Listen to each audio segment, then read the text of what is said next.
Umiyak siya eh. Yun, biyak ka may utang kaya. Actually nakakatawa kasi lahat sila.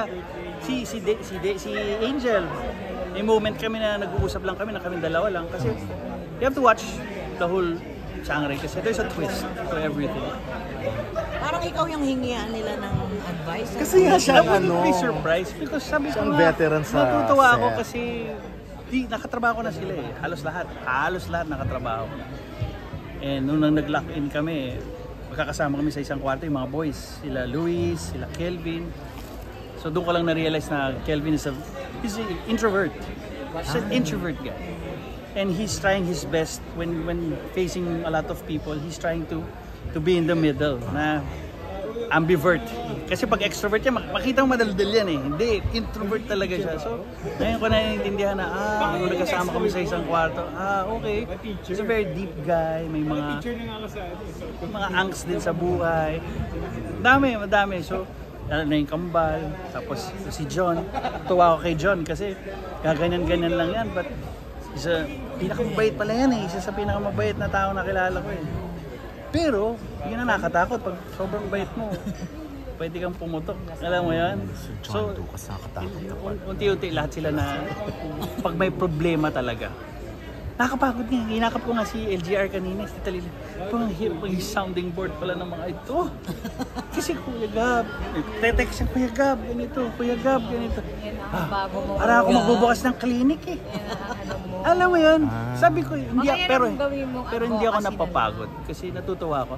I don't impart on how I act on the set. I impart yung how to be professional. Yung magiging professional mo sa trabaho, pagiging dedicated. Parang gano'n na sabi ko, pakinggan nyo man, sundin nyo man, go. Pero hindi nyo sundin, okay lang, kayo naman yan. Pero sabi ko, ang karera ng karir dito is not who, parang race to the top is who will stay longest. Alam mo yon? Yung pag nasa taas ka na, wala ka na may pupuntahan, pababa ka at pababa, regardless. Sounding board ka na rin ng mga personal. Oh! Diyos ko! Ang problema. Lahat ng problema. Ano talaga, I don't see myself as a veteran to them. I see myself as a mentor, a friend. Parang, kuya, friend, knowledgeable sa mga nangyayari sa industriya. Kaya lagi nito Kuya, ba't di ka mag-direct? Ba't hindi ka mag-ganito? Saan papunta tayo? No-observe ko lang lahat.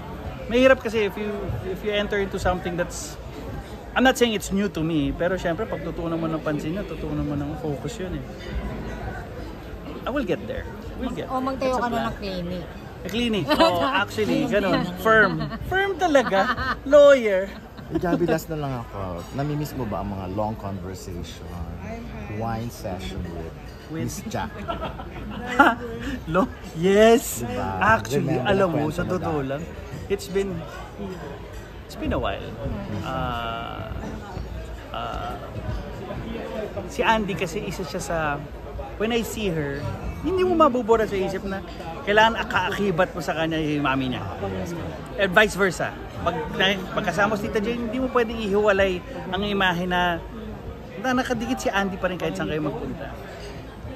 Minsan nga pagkausap ko si Andy, kunyari nandito siya, kaya gumasa, grabe parang nanay mo. Ginaganon ko siya, parang nanay mo.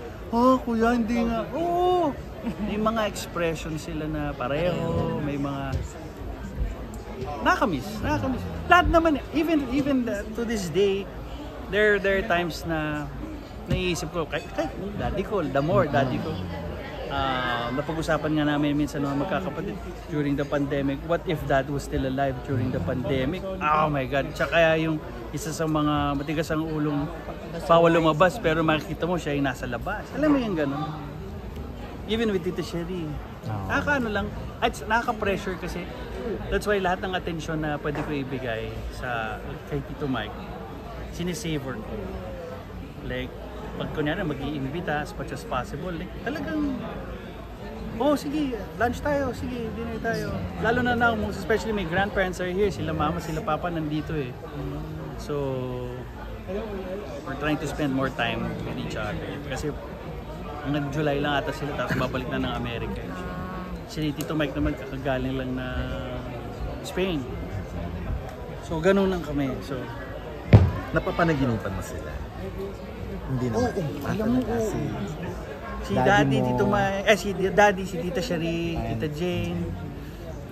Kailan ba to? A few months ago. Yung panaginip mo na akala mo buhay pa sila. Ganun yung feel so real na, bakit? Parang ang eksena parang papasok ako ng isang barber shop eh. Tapos biglang nakita ko nakaupo, nagbabasa ng dyaryo. Sa dyaryo, hindi naman nagbabasa ng dyaryo daddy ko. Pero yung, di ba? Like, 2014. Ganun yung, tapos magigising ka na lang. Yung parang, panaginip pala. May mga moments. Si Ricky ba naka-eksena mo dito? Hindi. Hindi nga eh. Thank you, guys. Yun na yun. Thank you, Rose Garcia. Ay, Thank you, Job. Tinawag akong oo Jeff. nga eh. Nakaka-ano, di ba? Naka-emote kanina nung nakita natin si Ricky.